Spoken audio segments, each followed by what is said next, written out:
Buenos días, soy Leonardo Guidi, analista financiero de Grupo Carey y vamos a ver el resumen semanal correspondiente al viernes 28 de enero de 2022.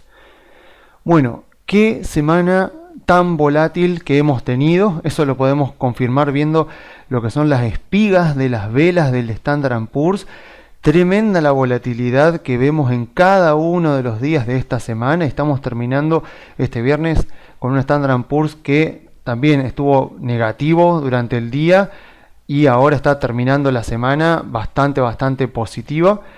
Y bueno, se dio finalmente lo que decíamos del 10% de baja. O sea, si nosotros miramos y tomamos la medición desde el récord histórico, vemos que el índice por ahora está terminando esta corrección más o menos en la zona del 10% de baja. Esto no es porque sea algún piso técnico o algo así, sino que es algo, y podríamos decirle, estadístico. O sea, cuando analizamos el Standard & Poor's, podemos analizarlo desde 1926, que sería su creación, pero más que nada conviene analizarlo desde la Segunda Guerra Mundial, porque a partir del fin de la Segunda Guerra Mundial, Estados Unidos se convierte en la principal potencia económica, política, militar del mundo. Entonces es como que, bueno, cambia un poco el orden mundial, y bueno, entonces a partir de ahí conviene que miremos al Standard & Poor's como para diferenciarlo de lo que fue obviamente antes de la Segunda Guerra Mundial, donde más que nada el Imperio Británico era la principal economía del mundo. Entonces, si miramos los datos del Standard & Poor's y empezamos a ver sus mercados bajistas, sus correcciones, su volatilidad, sus mercados alcistas también, lo que vemos es que por lo general las correcciones bajistas tienen en promedio un 10% de baja, duran entre 1 y 3 meses, bueno, algo muy similar a lo que ya explicamos la semana pasada. Más de 20% de baja ya se considera mercado bajista. Entonces entre 0 y 20% tenemos lo que sería un terreno de corrección dentro de un mercado alcista. Y bueno, y ahí está justamente el 10% que marca la mitad, porque bueno, históricamente esa ha sido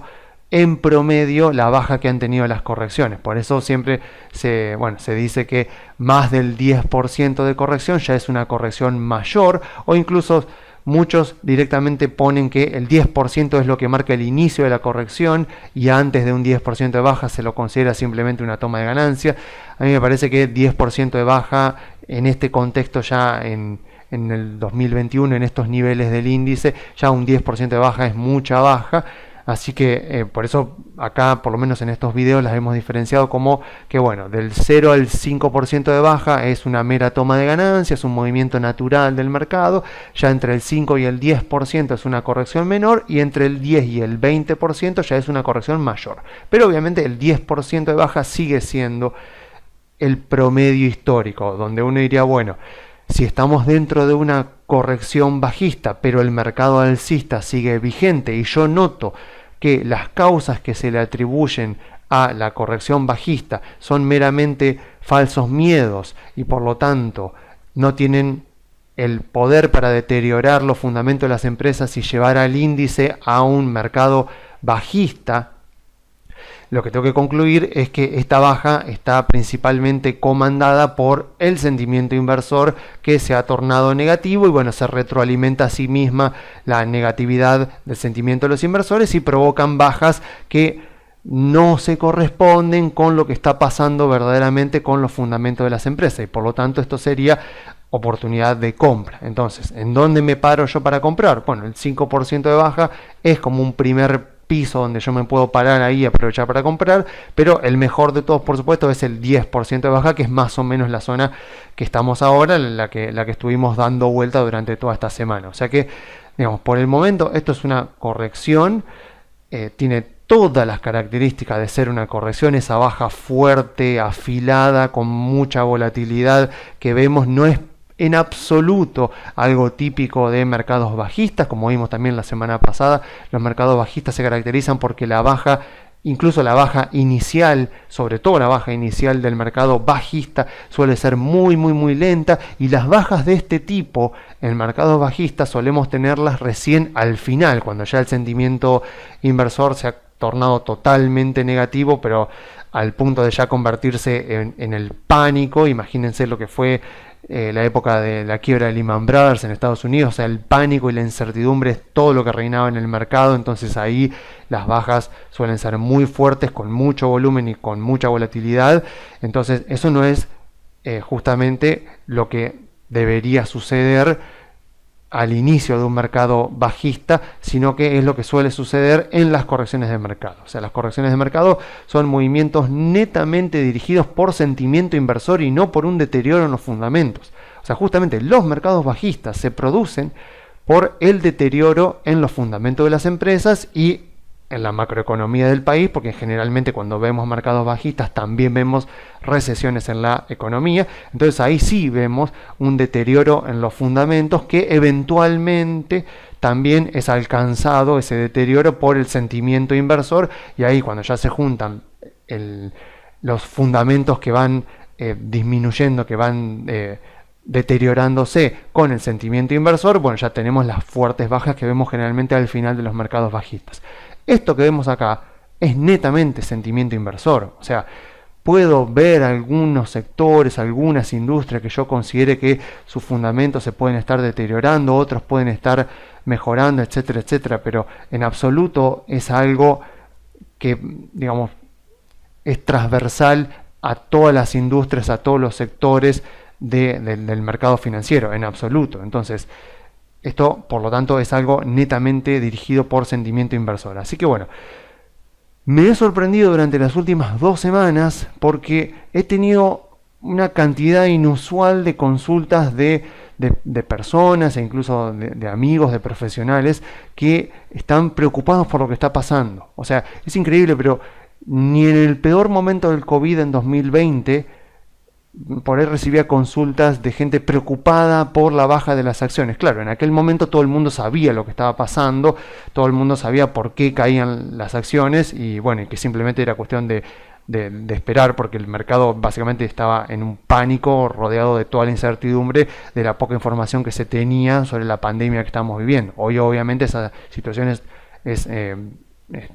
no existe, digamos. Hoy ya lo que más abunda básicamente en el mundo es información acerca del COVID. Entonces me he sorprendido de mucha gente preocupada de, bueno, qué es lo que tiene que hacer en este momento, si conviene vender, si conviene comprar, si hay razones para preocuparse, si hay que salir del 50% del portafolio, pasarse a bonos, lo que sea. Entonces, dado que me ha resultado bastante inusual esto, lo que voy a hacer es, bueno, en este video voy a tratar de responder de la manera más concisa para que no se haga tan largo el video, tratar de responder de la manera más concisa por qué las 2 causas que se le atribuyen a toda esta baja que tenemos en las acciones, que tal vez ha terminado, pero bueno, no lo sabemos, vamos a ver qué pasa la semana siguiente. Bueno, vamos a responder por qué las 2 causas que se le atribuyen a esta baja de las acciones son falsos miedos. O sea, ¿qué quiere decir? Volvemos a lo mismo. ¿Qué es un falso miedo? Es un hecho negativo que efectivamente afecta negativamente a la economía y a los fundamentos de las empresas, tal vez, pero que no tiene la escala suficiente, no tiene la capacidad suficiente para deteriorar en tal punto los fundamentos de las empresas y de la economía como para llevar a la economía a una recesión y obviamente al Standard & Poor's, digamos, a las acciones, a un mercado bajista. O sea, cada vez que vemos una baja como esta, tan acelerada, tan volátil, que causa tanta emocionalidad negativa, que nos pone nervioso, que nos preocupa, bueno, lo primero y lo primordial que tenemos que hacer es, bueno, preguntarnos por qué en los medios de comunicación, en las redes sociales, se dice que está bajando el mercado. Bueno, inmediatamente no nos va a costar mucho, entonces apenas encontremos ver cuáles son las razones a las cuales los expertos, los analistas, los medios de información financiera, las redes sociales, bueno, cuáles son las causas que por las cuales justifican que estén bajando las acciones, y automáticamente analizamos eso y vemos si efectivamente eso tiene la capacidad de llevar a Estados Unidos a una recesión y a las acciones de las empresas de Estados Unidos, sobre todo por ejemplo las tecnológicas, que son las que más recomendamos, a un mercado bajista. Entonces, esta corrección que vemos en el mercado durante todo lo que fue el mes de enero, ha tenido inicialmente una causa que era que la Fed estaba empezando a considerar la posibilidad de subir las tasas de interés este año, seguramente en marzo. Después eso, a medida que fueron transcurriendo los días, se fue confirmando. Aparecieron también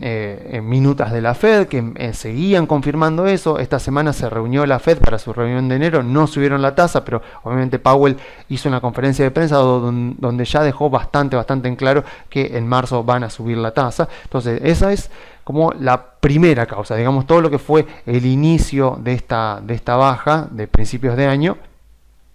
es lo que podríamos considerar como, bueno, el mercado asustándose, el sentimiento inversor asustándose, en mi opinión sin fundamentos, de la suba de tasas de la Fed que debería comenzar ahora en marzo. Pero después también obviamente se le agregó una segunda causa, que ya esta es geopolítica, que es, bueno, la tensión geopolítica que hay en la zona de Ucrania, precisamente en Crimea, con Rusia y con la OTAN ahí, porque, bueno, parece que Rusia considera a la península de Crimea como, bueno, parte de lo que era la antigua Unión Soviética, por lo tanto también parte de lo que es la Rusia actual. Bueno, obviamente las personas que habitan la península de Crimea son de etnia rusa, no son de etnia ucraniana, por lo tanto se identifican mucho más con Rusia que con el gobierno ucraniano. Entonces, bueno, Putin concretamente se siente con derecho de, bueno, anexarse la península de Crimea a Rusia, que básicamente ya hizo bastante en 2014, porque esta no es la primera invasión, digamos, la primera amenaza rusa con respecto a sus intereses sobre la península de Crimea. Pero bueno, en este caso ya parece que estamos hablando ya sí de una potencial acción militar de Rusia, y bueno, Ucrania queriendo defenderse y la OTAN, por supuesto, tratando de apoyar a Ucrania. Entonces, bueno, primero voy a abordar esta causa que se le atribuye a toda esta corrección de mercado y que muchos pueden decir que puede llegar a provocar un mercado bajista, y después vamos a hablar una vez más de las tasas de interés, pero tratando de enfocarla también desde otras perspectivas, con otros datos. Bueno, a ver, concretamente, hablando de la potencial invasión de la península de Crimea por parte de Rusia, que podría desatar un conflicto armado entre Rusia y la OTAN. Bueno, obviamente Putin tiene mucho más para perder que para ganar, así que, a ver, en teoría no debería pasar a mayores, debería ser algo netamente político, y no debería pasar ya al plano militar. Pero aún en el caso de que ocurra una invasión militar rusa a Crimea, y bueno, se desate obviamente un conflicto armado en Ucrania con no solo las tropas ucranianas, sino también con la OTAN apoyando a Ucrania. A ver, lo primero y lo más importante que puedo decir es que este conflicto, tal como está planteado en este momento, no tiene escala suficiente como para generar recesiones y más aún mercados bajistas en el mundo. Entonces, a ver, metámonos esto bien en la cabeza, porque conflictos militares, conflictos armados, tensiones entre países hay todo el tiempo. Entonces, a ver, concretamente, ¿qué es lo que tenemos que saber? La única manera de que un conflicto armado entre países puede provocar mercados bajistas, ya hablando a nivel internacional, a nivel de países desarrollados, la única forma que un conflicto tiene para generar un mercado bajista es que logre detener el comercio mundial entre países a tal escala que justamente genere una recesión, principalmente en países desarrollados, o también podría ser en países emergentes muy importantes como por ejemplo China. O sea, en ausencia de un bloqueo del comercio internacional a gran escala, lo cierto es que cualquier conflicto armado militar va a afectar, por supuesto, a las economías de los países involucrados e incluso de los países de la región donde se desarrolla el conflicto, pero de ninguna manera puede provocar un mercado bajista, una recesión ya a nivel internacional. Y bueno, los datos nos muestran eso. O sea, por ejemplo, en 2003 Estados Unidos invade Irak. Ya había invadido Afganistán previamente, pero justo en esa época ya venía Estados Unidos con un mercado bajista, o sea que no podría decirse que que la invasión a Afganistán, que fue finales del 2001, ya un poquito después del ataque a las Torres Gemelas, fue lo que provocó el mercado bajista, porque ya venía hacía varios meses. Pero a ver, en 2003 Estados Unidos invade Irak, entonces ahí uno podría decir, bueno, es un conflicto geopolítico a nivel internacional. Bueno, acá en octubre de 2002 es cuando finalmente toca el piso de la burbuja de las .com, hace piso a finales de 2002, en octubre concretamente, después de que bueno, surgieran unos cambios legislativos que mantenían un poco la incertidumbre del mercado, pero una vez que las leyes que se estaban votando, más que nada para darle más transparencia al mercado por lo que fue la estafa de Enron, la estafa de WorldCom, por ejemplo, bueno, salieron las leyes, una vez que ya esas leyes que estaban ahí debatiéndose como para que iban obviamente a aumentar las regulaciones de las empresas cotizantes y que por lo tanto generaban incertidumbre sobre cómo iban a impactar estas nuevas leyes en los estados financieros de las empresas. Una vez que esa incertidumbre se terminó, que fue más o menos para julio de 2002, no, más que nada para agosto de 2002, cuando terminaron saliendo esas leyes, bueno, vemos que ya poquito después, ya septiembre, ya arrancando octubre, es cuando toca el piso del mercado bajista de las .com y arranca el mercado alcista, que después termina con la crisis financiera de 2008, aunque el mercado bajista, como se adelanta, arrancó en 2007. Pero bueno, vemos que en 2003 Estados Unidos invade Irak y en absoluto eso provocó un mercado bajista en Estados Unidos. O sea, fue un conflicto militar que duró mucho tiempo, pero estaba localizado específicamente en esa región del mundo y no obstaculizaba en absoluto el comercio internacional como para llevar ni a Estados Unidos, ni a Europa, ni a China a una recesión. Por lo tanto, el mundo siguió creciendo y el mercado alcista en Estados Unidos y sobre todo en Europa, que en esa época era tal vez el principal mercado alcista del mundo, bueno, siguió su curso. Y bueno, en 2014 también, en 2014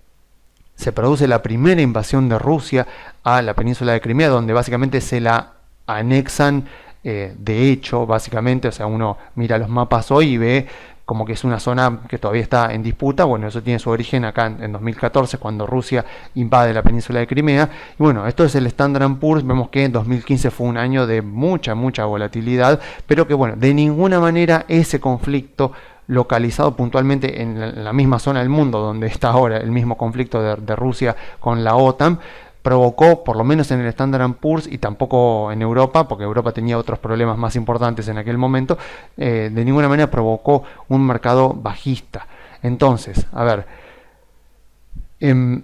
los conflictos armados obviamente son una tragedia humanitaria, pero cuando tenemos que analizar esto, tenemos que analizarlo desde el frío ojo de los mercados financieros. Entonces yo tengo que pensar, cuando veo un conflicto armado como el de Rusia, en este caso con la OTAN, lo primero que pienso es, bueno, ¿qué potencialidad tiene este conflicto para detener el comercio de China con Estados Unidos, de Estados Unidos con Europa, de Japón con Estados Unidos, de China con el resto del mundo, que obviamente todos los principales centros de comercio del mundo? O sea, ¿qué posibilidad tiene este conflicto para detener el comercio internacional entre países en tal magnitud para provocar una recesión en el mundo y por supuesto un mercado bajista en los mercados financieros? Bueno, ninguno, absolutamente ninguno. Tal vez el conflicto latente más importante que tenemos en este momento es el de China con respecto a Taiwán. O sea, incluso la propia gente de Taiwán sabe que es una situación complicada. O sea, China quiere recuperar para el año 2049 la isla donde está Taiwán. Así que ese podría llegar a ser potencialmente, porque obviamente está China involucrada, entonces ese podría llegar a ser un conflicto geopolítico a tener bastante en cuenta, porque sería tal vez, dependiendo obviamente de qué es lo que vaya a hacer China con respecto a ese conflicto y con respecto a su comercio internacional, con respecto a los países que se quieran involucrar en el conflicto en caso de que China decida invadir Taiwán. Bueno, ese sería el único conflicto latente hoy en el mundo que podría llegar a preocuparnos, con la idea de decir, bueno, esto podría llegar a detener el comercio internacional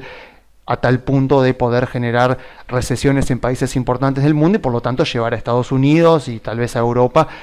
o muchas otras regiones del mundo a una recesión. Pero en absoluto el conflicto que estamos viendo ahora entre Rusia y la OTAN por Crimea, tiene esa capacidad. Entonces,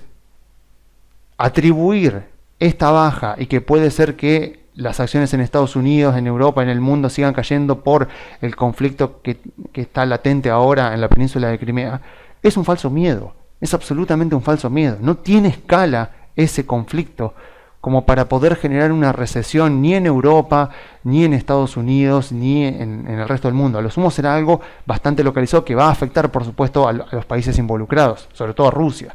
Porque, bueno, Ucrania es el país más pobre de la Unión Europea y, bueno, viene hace bastante tiempo con problemas, con lo cual ya sería agregarle problemas a los problemas que ya tenía. Pero Rusia podría ser uno de los países económicamente más perjudicados, pero no en absoluto el resto de Europa, ni siquiera China tampoco, ni por supuesto Estados Unidos. Entonces, digamos, no hay escala, o sea, no hay forma de justificar que el conflicto que lleva ahora adelante Rusia tenga la escala suficiente como para que me preocupe el mercado alcista de Estados Unidos y pensar que ese conflicto en esa zona del mundo podría llegar a generar tal incertidumbre en los ingresos de las empresas de Estados Unidos como para que yo considere que pueden llegar a entrar en recesión, o sea, que pueden deteriorarse los fundamentos para llevar a el Standard & Poor's a un mercado bajista. O sea, no, por más que lo piense y por más que le busque la vuelta y trate de pensar en los casos más extremos posibles, no hay forma de que llegue a la conclusión de que ese conflicto, que por ahora es meramente geopolítico, todavía no es un conflicto militar armado, pero incluso en el peor de los casos, que ese conflicto pueda llegar a deteriorar el comercio internacional y los fundamentos de las empresas de Estados Unidos hasta tal punto de creer que esto va a seguir cayendo y se va a producir una recesión. O sea, no, por más que lo piense, no puedo llegar a esa conclusión. Y bueno, la segunda causa a la cual se le atribuye esta corrección de mercado, que por ahora, digamos, podríamos decir que es una corrección mayor, aunque deberíamos decir que es una corrección promedio. Bueno, la segunda causa es, por supuesto, la suba de las tasas de interés. O sea, esta semana la Fed se reunió, ya sabemos que la Fed se reúne cada 6 semanas para determinar cuál va a ser la tasa de interés. Este miércoles la volvieron a dejar en cero, pero por supuesto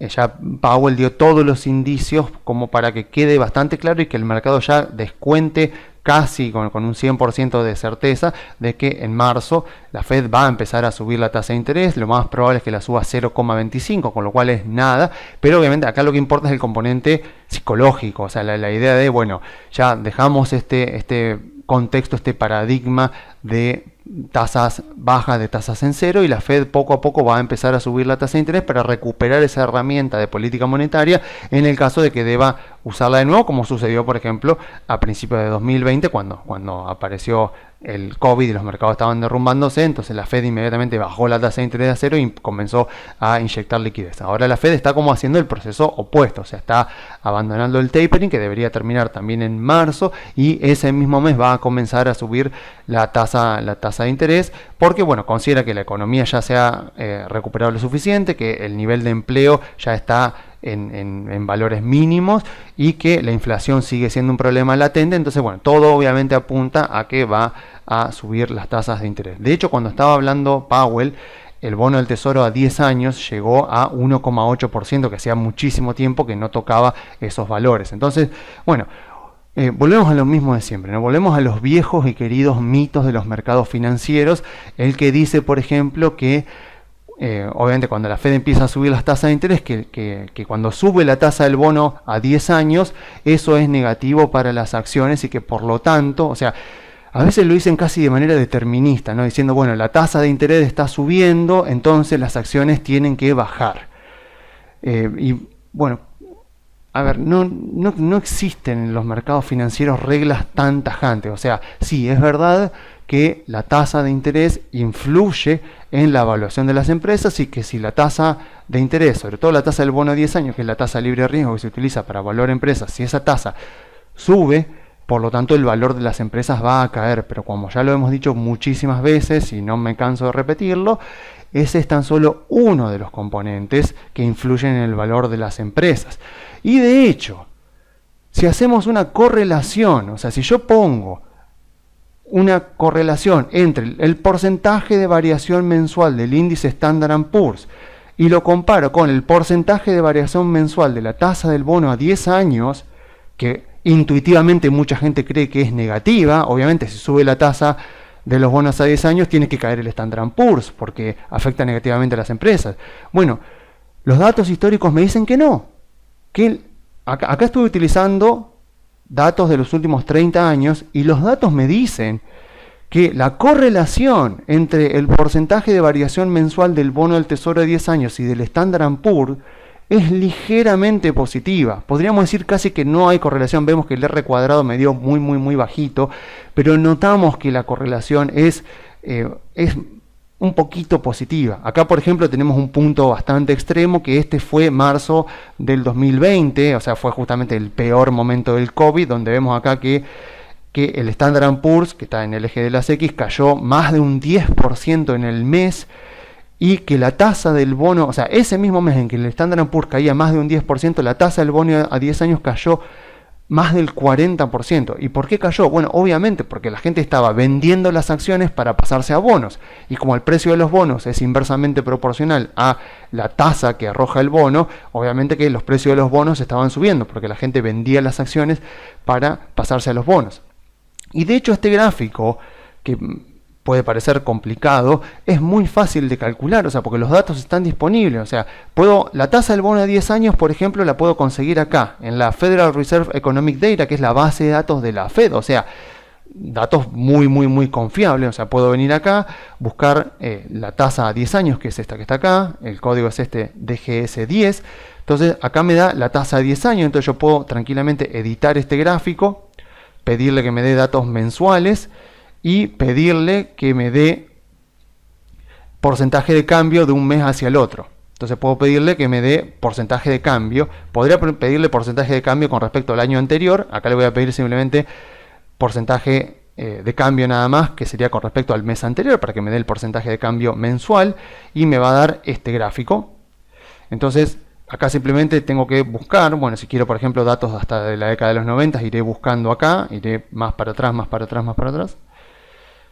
Si quiero puedo venir hasta acá y directamente descargo acá y lo descargo como Excel. O sea, muy fácil. La Reserva Federal también guarda datos del Standard & Poor's, pero solamente hasta el año 2012. No hay datos previos al 2012. Así que los datos del Standard & Poor's se pueden conseguir acá en Investing. Puedo buscar directamente el Standard & Poor's. Me voy a la parte de información histórica. Le pido que me dé datos mensuales y acá puedo buscar, si quiero venir y decirle, bueno, dame datos de, no sé, 1990, como para buscar datos de los últimos 30 años, puedo hacer eso y ya está. Y una de las cosas muy buenas, tengo acá toda la serie de datos, y una de las cosas muy buenas es que no tengo que calcular absolutamente nada, porque Investing también me da directamente el porcentaje de variación mensual, que en este caso tuvo el Standard & Poor's, en este caso por ejemplo en enero de 2022. Pongo descargar datos acá y directamente me descargo. Después junto los datos de la tasa del bono a 10 años con los porcentajes de variación mensual del Standard & Poor's y listo. Tengo este gráfico. O sea, es un gráfico muy fácil de conseguir y sumamente útil, porque me destruye un mito. O sea, me destruye un mito de creer que porque van a subir la tasa de los bonos del Tesoro, o sea, que no solo la Fed va a subir la tasa, la de los Fed Funds, sino que la tasa del bono a 10 años ha empezado a subir, eso me pega negativamente con las acciones. Bueno, no es así. No es así. Los datos históricos de los últimos 30 años me marcan de que no hay correlación, o sea, y que en todo caso, si hay correlación es ligeramente positiva. Entonces, creer que por el hecho de que está subiendo la tasa de los bonos a 10 años, eso va a provocar que las acciones vayan a caer durante los próximos meses, es estar tomando decisiones totalmente de espalda a los datos históricos, porque esto es lo que me dicen los datos históricos. O sea, el Standard & Poor's ha subido y en contextos de tasas de interés al alza, como ya también lo hemos visto en informes anteriores, solamente que hoy quería expresarlo de otra manera para ver que quede bien entendido que es un error creer que por el hecho de que suba la tasa del bono a 10 años, y eso efectivamente le pega negativamente a las valuaciones de las empresas, eso va a implicar necesariamente que las empresas van a caer, porque no, como mostramos en este gráfico muchas veces, el valor de las acciones está determinado por todo esto, y acá está la tasa sin riesgo, que sería la tasa del bono del Tesoro a 10 años, pero todo lo demás también influye. Por lo tanto, lo que puedo yo llegar a concluir es que efectivamente la tasa de interés del bono del Tesoro a 10 años influye en el valor de las acciones, pero no es ni el único ni el principal factor que determina el valor de las acciones. O sea, claramente que los ingresos, el crecimiento de la empresa, el crecimiento de los ingresos de la empresa y la rentabilidad, los márgenes de rentabilidad de la empresa, tienen mucho más poder, mucha más influencia sobre el valor de las acciones que lo que puede tener la tasa del bono del Tesoro de 10 años, que obviamente que encima no estamos hablando de que la tasa va a subir 1 o 2%, está subiendo apenas unos puntitos porcentuales, nada más.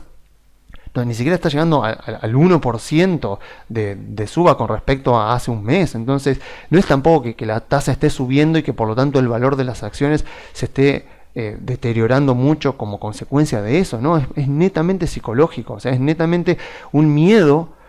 obviamente un falso miedo, porque no está en absoluto respaldado por datos históricos. Los mercados financieros nunca son univariables, o sea, no saben lo fácil que sería esto, lo fácil que sería invertir, analizar empresas, si todo respondiera a una sola variable, pero desafortunadamente no es así. O sea, nunca hay una sola razón por las cuales los mercados se mueven al alza o a la baja, sino que siempre la suba de las acciones de cada empresa en particular y de los mercados en general son una confluencia de diferentes factores. O sea, obviamente que toda esta volatilidad que vimos durante esta semana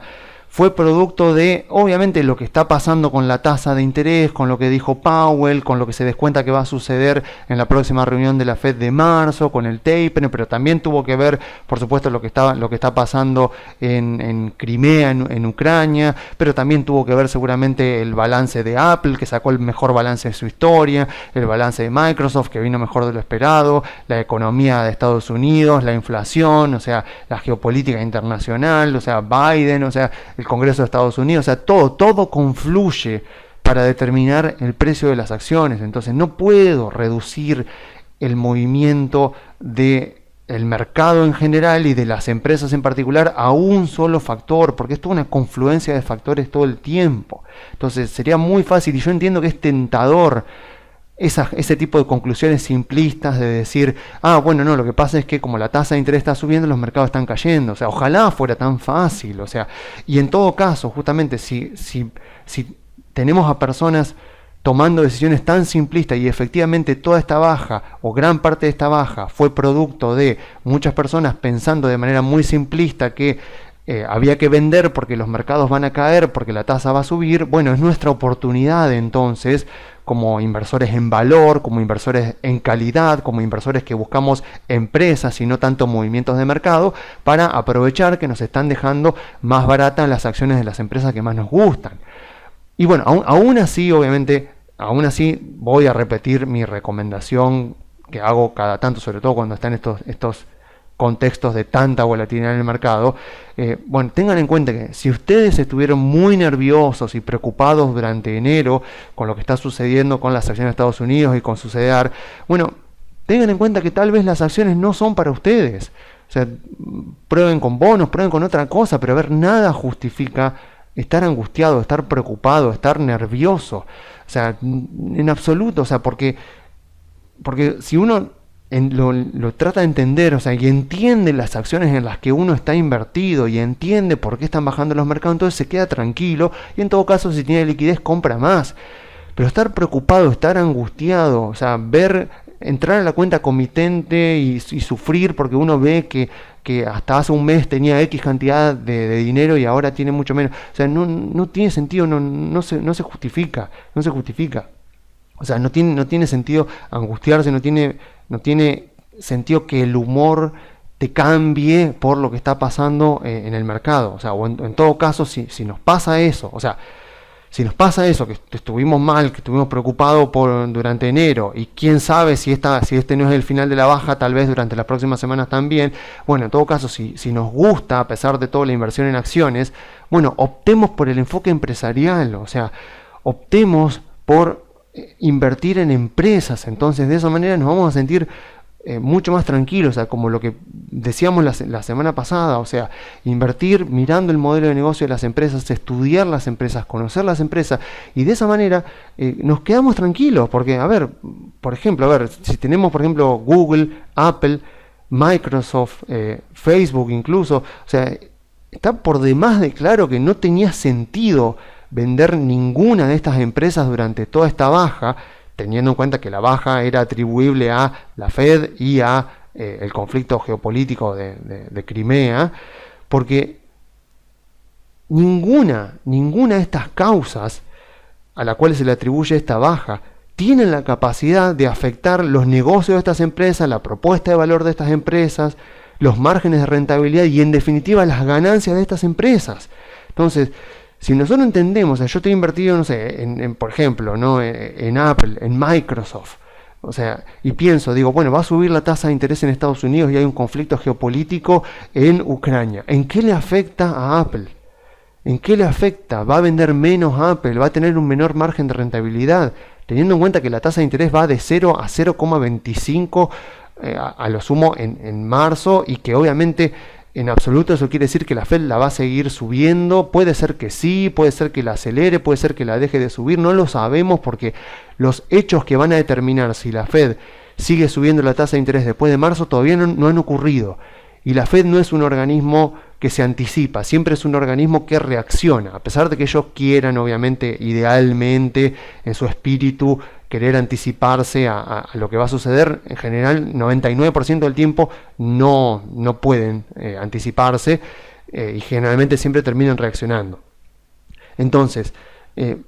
analizo cada una de las empresas, analizo sus modelos de negocio, y bueno, si no encuentro razones que justifiquen un deterioro, como veíamos la semana pasada, de la propuesta de valor y de las actividades clave que constituyen esa propuesta de valor, no tiene sentido que salga a vender esa empresa. O sea, ¿por qué venderla? O sea, ¿por qué vender la empresa? Porque cae. O sea, solamente, o sea, la voy a vender simplemente porque baja. Bueno, a ver, la teoría económica me dice que cuando las cosas bajan de precio, la demanda debería aumentar,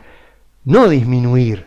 O sea, las cosas valen cierto valor, tienen cierto precio. De repente, un mes después veo que están 10% menos, como puede pasar con las acciones de varias empresas que vemos acá.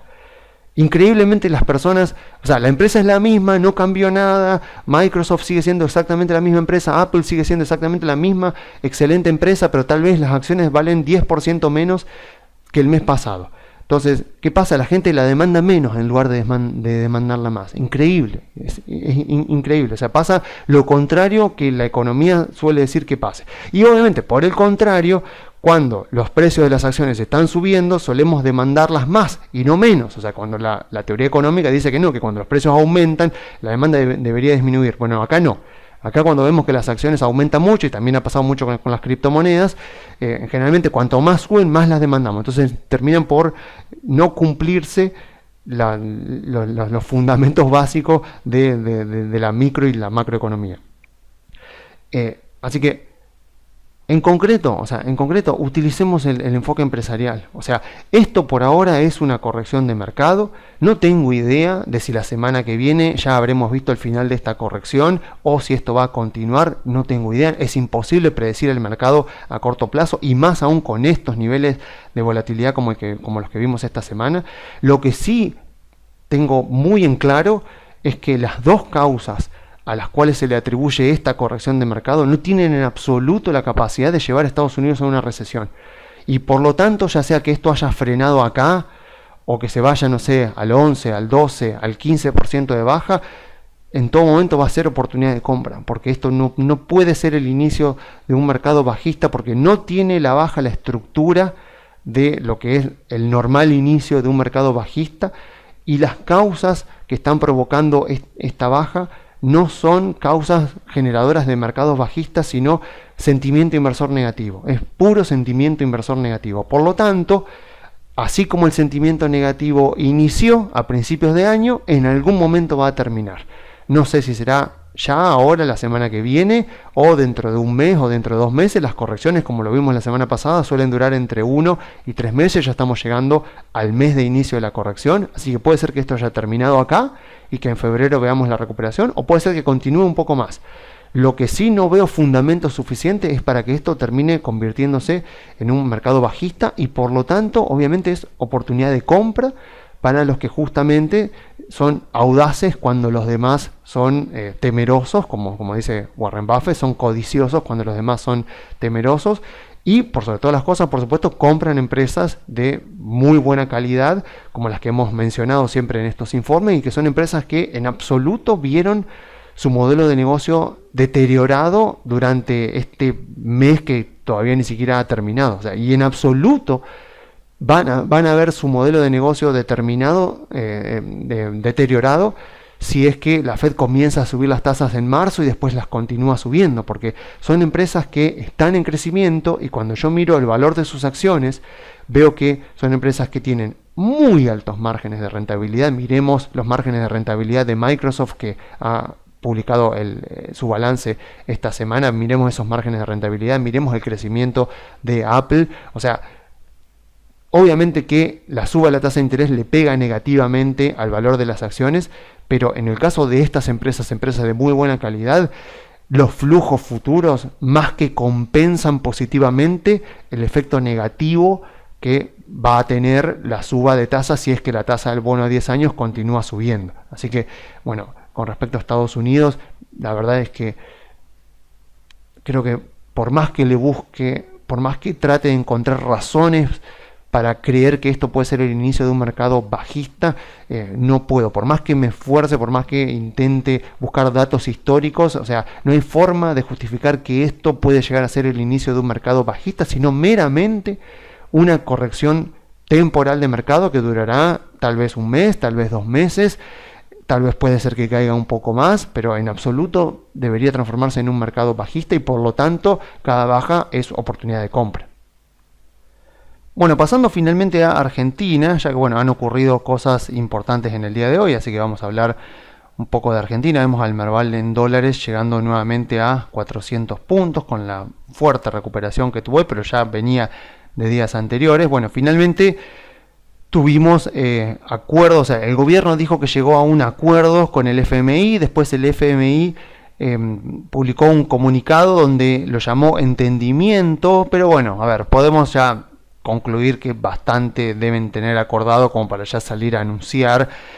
Obviamente faltan muchas cosas todavía por definir, falta, bueno, lo que llama la letra chica del acuerdo, pero a ver, a grandes rasgos lo que se sabe es más o menos lo que se venía descontando en el mercado. O sea que el gobierno tiene que reducir, o sea, cuando uno mira las recetas que ha aplicado el Fondo Monetario, no solo a la Argentina, sino a todos los países a los cuales les ha prestado, en general la receta del Fondo Monetario suele ser siempre la misma. O sea, suele ser de, bueno, llegar a un equilibrio fiscal, porque obviamente el interés, o sea, el Fondo Monetario te dice, mira, yo te voy a cobrar la tasa de interés más baja del mercado. O sea, cuando el mercado, bueno, Argentina hoy tiene las puertas del mundo totalmente cerradas, pero bueno, supongamos que si Argentina quisiera financiarse al mundo y bueno, y no fuera, o sea, fuera un país un poco más normal, digamos, podría estar financiándose a tasas, no sé, entre el 10, 12, 13%, tal vez menos, aunque lo dudamos en Argentina, pero bueno, a ver, no el 30% que están rindiendo los bonos, pero vamos, suponiendo que Argentina fuera un país un poco más normal, un poco más ordenado, estaría pudiendo financiarse en los mercados de capitales voluntarios, tal vez, no sé, supongamos a un 10, un 12% en dólares, que es enorme en comparación con lo que es la tasa que pagan otros países. El Fondo Monetario te dice, mira, yo te cobro el 4%, pero obviamente me voy a meter en tus finanzas públicas para asegurarme de que me vas a devolver el dinero, porque el Fondo Monetario es justamente prestamista de última instancia. Entonces, las experiencias anteriores del Fondo Monetario, no solo con Argentina, sino con otros países, muestran que la receta que aplica el fondo siempre es más o menos la misma. O sea, le pide a los gobiernos llegar a un equilibrio fiscal lo más antes posible, lo más rápido posible, y también obviamente le pide que se inseren todo tipo de distorsiones de precios, como tarifas, como tipo de cambio. O sea que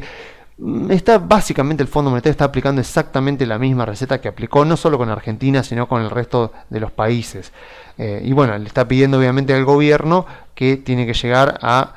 un déficit fiscal de menos del 1% del PBI para 2024 y que el Banco Central debe dejar de financiar completamente al Tesoro también para 2024. O sea, y tengamos en cuenta que en el 2021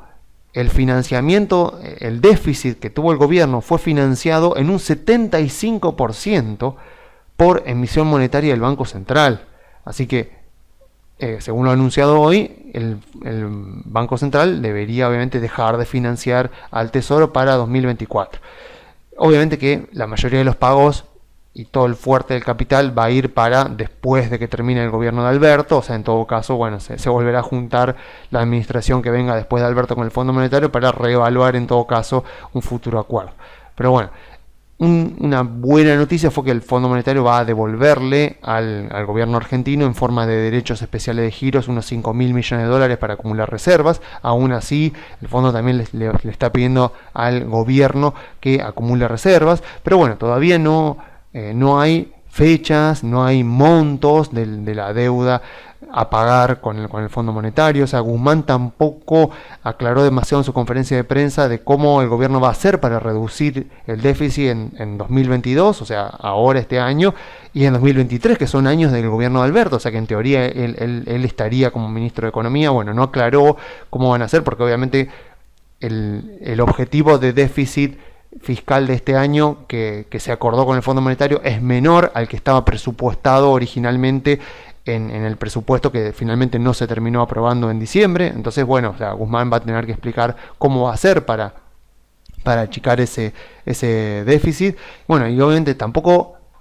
aclararon, por supuesto, de cómo lo van a financiar, porque ya se acordó con el Fondo Monetario de que la asistencia del Banco Central al Tesoro debería ir disminuyendo hasta desaparecer completamente en 2024. El gobierno también tiene que aclarar de cómo piensa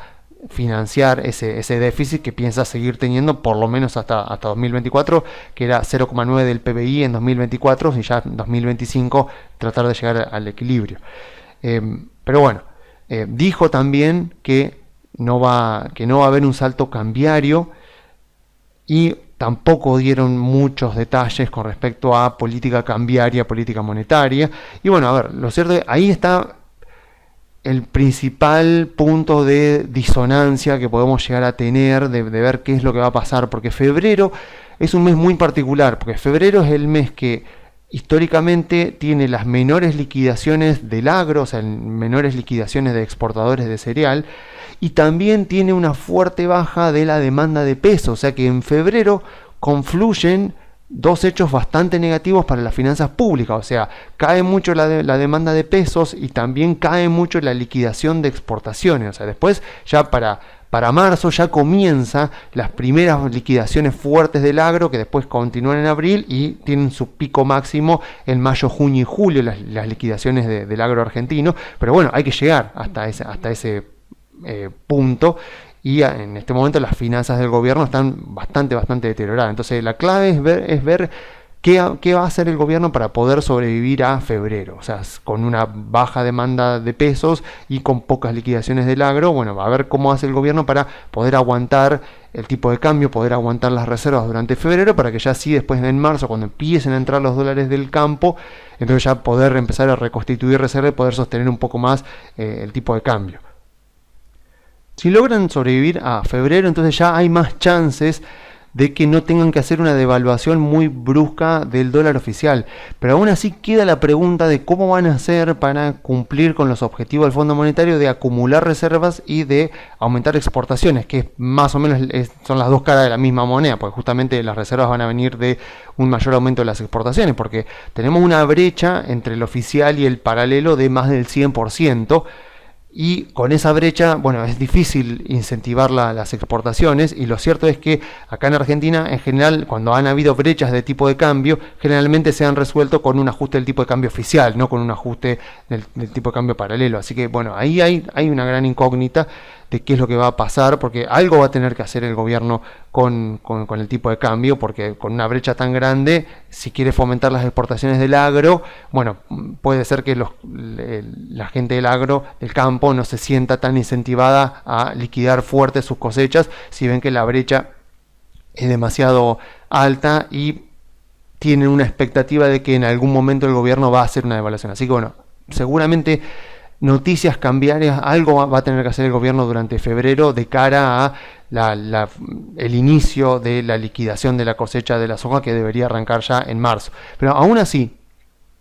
para aquellas personas que tienen acciones argentinas, esto la verdad que sí es mucho ruido político. O sea, nos ayuda por lo menos a entender, a ver cómo puede ordenarse el driver político y económico de la Argentina, pero la verdad es que si estamos comprados en acciones argentinas en este momento, o estamos pensando en armar un portafolio de acciones argentinas en este momento, no deberíamos estar pensando en los próximos 3 meses o en los próximos 6 meses, sino en el próximo año y medio, o por lo menos para los próximos 12 meses o incluso más, o sea, de ser posible 24 meses, porque lo cierto es que es verdad que la incertidumbre bajó gracias a este anuncio, ya tenemos números concretos para algunas variables importantes. Después obviamente habrá que ver si las cumple, si el Fondo Monetario les pone algún tipo de sanción, o sea, o si piden algún waiver cuando no logran cumplir con objetivos trimestrales. Eso ya se verá. Pero lo cierto es que es verdad que la incertidumbre bajó, pero todavía tenemos una enorme incertidumbre por delante. Entonces, invertir creyendo que uno puede predecir lo que va a pasar con el tipo de cambio el mes que viene, o lo que va a pasar con, bueno, o sea, el acuerdo con el FMI concretamente, bueno, es un camino al fracaso, básicamente, porque es muy difícil, o sea, es muy difícil poder predecir qué puede pasar con el tipo de cambio oficial en Argentina, porque eso depende de una decisión política. Y como decisión política que es, generalmente es tomada casi sin ningún tipo de aviso previo, lo saben muy pocas personas antes de que la decisión se conozca al público, entonces es muy, muy difícil que el mercado pueda llegar a anticiparlo con suficiente certeza. Entonces, si invertimos en acciones argentinas porque creemos que están efectivamente baratas, tenemos que hacerlo en base al método top-down, o sea, analizando principalmente el driver económico, financiero y político de la Argentina, porque el driver psicológico ya sabemos que hay mucho pesimismo y que seguirá habiendo mucho pesimismo, por eso las acciones argentinas valen lo que valen. Y no hay demanda. Entonces lo principal que tenemos que hacer es mirar más que nada el driver económico y el driver político de la Argentina, y casi que solamente habría que mirar el driver político porque históricamente fue así. O sea, si yo logro entender en qué momento el driver político de la Argentina se vuelve positivo y entonces me influye favorablemente el driver económico, entonces yo sé claramente en qué momento meterme. Entonces, porque acá estaría... O sea, la incertidumbre es tan grande que si yo armo portafolio de acciones argentinas ahora, estoy asumiendo un alto riesgo porque no sé cuáles van a ser las decisiones tomadas por la política durante los próximos meses. En Estados Unidos, por ejemplo, cuando invierto en CDR, es todo muchísimo más claro porque yo sé que el Congreso de Estados Unidos está bloqueado y sé que lo más probable es que los republicanos ganen las elecciones y tomen el control de la Cámara de Representantes, que sería la Cámara de Diputados, y que por lo tanto Biden no pueda sacar ninguna ley importante durante todo lo que resta de su mandato. Entonces en Estados Unidos eso lo tengo por demás de allanado, y sé que voy a tener un órgano legislativo en Estados Unidos por demás de pasivo e inactivo durante los próximos 2 y tal vez 3 años. Pero en Argentina no. Entonces en Argentina... sé que el Congreso ahora quedó mucho más equilibrado, incluso con mayoría opositora, pero bueno, no sé qué es lo que va a pasar en Estados Unidos. Ya con tanta historia ya sabemos cómo se comporta el Congreso de Estados Unidos. En Argentina, bueno, no sabemos, porque muchas veces la oposición argentina no es demasiado opositora. Entonces, bueno, hay que ver qué es lo que va a pasar para ver si efectivamente se convierten en bastante opositores y logran bloquearle al gobierno aquellos proyectos de ley que obstaculicen, por ejemplo, la actividad privada, que afecte negativamente a los fundamentos de las empresas cotizantes. Entonces, si yo armo un portafolio de acciones argentinas hoy, no tiene que ser porque sucedió el acuerdo con el FMI y yo creo que las cosas ya van a mejorar y que inmediatamente los fundamentos de las empresas argentinas van a mejorar, porque tal vez tarden más tiempo en recuperarse y seguramente, como el driver político de Argentina es el más importante, las verdaderas subas, las subas más fuertes en los precios de las acciones van a ocurrir cuando entren inversores extranjeros, cuando entre flujo de inversiones extranjeras a través de los ADRs, por ejemplo. Y eso solo va a ocurrir cuando desde la política ya empieza a haber un poco más de certidumbre de que el driver político de Argentina ya se torna amigable con el sector privado, amigable con los accionistas, amigables con los fundamentos de las empresas, de tal manera de que las acciones argentinas pueden volver a crear valor para los accionistas, cosa que hoy, salvo algunas excepciones concretas, no lo estamos viendo en el panel Merval y tampoco en el panel general. Así que,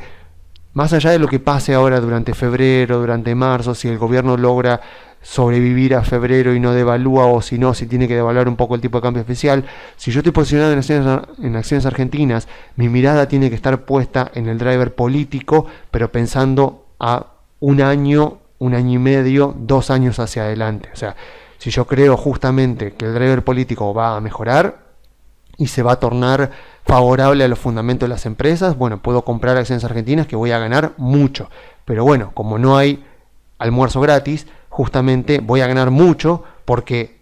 en todo este trayecto voy a estar asumiendo un gran riesgo por la gran incertidumbre que históricamente y actualmente el driver político de Argentina nos genera a todos los inversores. Así que eso es lo primordial, sobre todo al invertir en acciones argentinas. O sea, tener esa mirada más de largo plazo, no creer que uno va a ser capaz de predecir lo que va a ser la política argentina durante los próximos meses, sino de qué va a pasar con el driver político a nivel general, a nivel ejecutivo, podríamos decir, durante los próximos 2 años, y posicionarme ya pensando en ese driver político, que obviamente cuando el driver político se pone positivo,